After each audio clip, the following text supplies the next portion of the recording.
Bonjour à tous et à toutes. Vous envisagez de créer votre organisme de formation? Eh bien, au travers de cette vidéo, je vais vous expliquer la démarche complète pour lancer votre activité en moins de 30 jours. Je suis Jennifer Gézaud, experte en formation professionnelle. Pourquoi devenir organisme de formation? En créant votre organisme, vous allez obtenir un numéro de déclaration d'activité. Vous gagnerez donc en crédibilité. Vous aurez la possibilité, si vous le souhaitez, de demander une exonération de TVA et donc potentiellement d'obtenir un chiffre d'affaires supplémentaire de 20%. Enfin, si votre formation est certifiée Calliope, vous donnerez la possibilité à vos apprenants d'être éligibles à des financements. Qui peut devenir organisme de formation? Eh bien, toutes les personnes, qu'elles soient en micro-entreprise ou en EIRL, ou toutes les personnes morales de type société, au statut SARL, SASU par exemple. Si vous proposez des formations de type développement des compétences professionnelles ou qui aident à l'insertion, à la réinsertion ou au maintien à l'emploi, vous rentrez dans le cadre de la formation professionnelle continue et vous devrez donc avoir un numéro de déclaration d'activité. Vous aurez la possibilité d'exercer à titre principal vos formations, c'est-à-dire qu'il s'agira de la seule et unique offre dans votre entreprise, ou en activité secondaire, c'est-à-dire que vous pourrez proposer par exemple de vendre un logiciel de type CRM et de proposer de former vos clients à l'utilisation de ce CRM. Dans ce cadre-là, ce sera une activité accessoire. Vous pourrez vous adresser aux professionnels ou aux particuliers. Des formations de type coaching personnel ou tir à l'arc ne rentrent pas dans le cadre d'une formation professionnelle.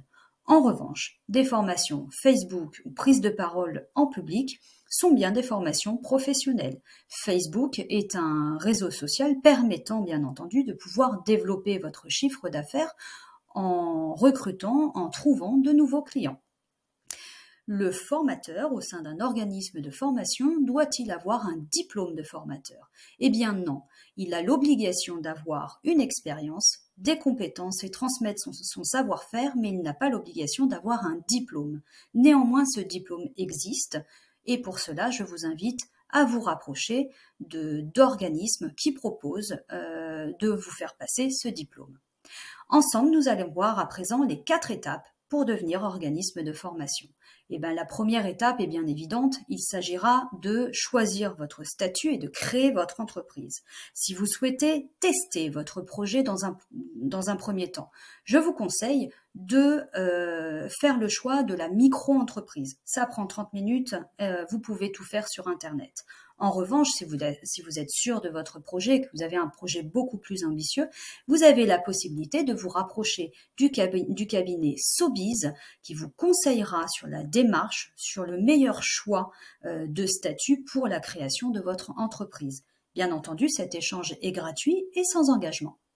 La petite astuce fiscalité, c'est l'exonération de TVA. Et oui, en tant qu'organisme de formation, vous avez la possibilité de demander l'exonération de TVA. Vous ne pourrez pas faire machine arrière et donc de ce fait, vous aurez la possibilité, si vous le souhaitez, d'augmenter aussi votre chiffre d'affaires, donc de 20%. Pourquoi demander l'exonération de TVA? Eh bien, si par exemple vos apprenants sont des particuliers, vous avez tout intérêt à demander cette exonération parce que les particuliers ne récupèrent pas la TVA. Enfin, vous devrez réaliser votre première formation. Alors, pourquoi réaliser votre première formation avant même d'avoir un numéro de déclaration d'activité? Eh bien, parce que vous allez devoir prouver à la DRITS que vous êtes capable et en mesure de proposer des formations à vos apprenants, que vous êtes suffisamment compétent pour apporter votre savoir-faire à vos apprenants.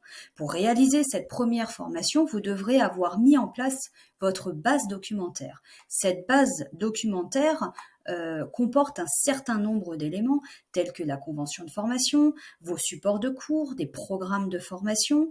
Vous devrez également transmettre à vos apprenants des feuilles d'émargement. En bref, vous devez être transparent vis-à-vis de vos stagiaires. Lorsque vous aurez réalisé cette première formation, vous devrez alors déclarer, transmettre votre dossier auprès de la DRITS. Pour ce faire, vous aurez 3 mois à l'issue de cette première formation pour envoyer l'ensemble de votre dossier. La DRITS analysera le projet et vous transmettra, si vous répondez à l'ensemble des compétences, votre numéro de déclaration d'activité. Vous savez qu'en tant qu'organisme, vous avez un certain nombre d'obligations à respecter. Votre expérience, vos compétences, la transmission de votre savoir-faire, mais aussi la transmission chaque année de votre bilan pédagogique et financier. C'est une obligation, il doit être transmis avant le 31 mai de chaque année. Vous devrez répondre à un certain nombre d'éléments. Si vous ne transmettez pas ce bilan pédagogique et financier, vous risquez de perdre votre numéro de déclaration d'activité et une amende pouvant aller jusqu'à 4 500 €.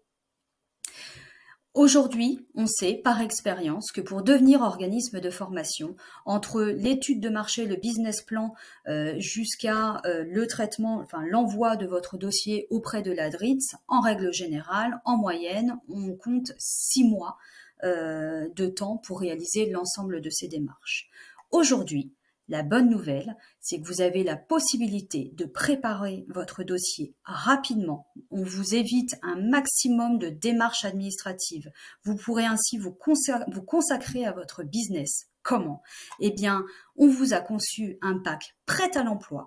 Xavier de la Barrière, expert comptable, et moi-même, vous avons mis en place des conseils d'experts, des ressources, enfin bref, un pack complet dans lequel vous trouverez des modèles de business plan, des conventions de formation, des simulations de revenus, tous les CERFA qui vous permettront rapidement, très rapidement de démarrer votre activité, tous les tutos pour utiliser l'ensemble de ces modèles. Et bien tout ça, c'est un pack prêt à l'emploi dans une valise que l'on vous met à disposition. Et la bonne nouvelle, c'est qu'au travers de cette vidéo, vous pouvez bénéficier d'une réduction de 50%. Le lien se trouve en bas de cette même vidéo. Vous avez tout pour réussir. Alors, je vous souhaite un beau business et je vous dis à bientôt. Au revoir.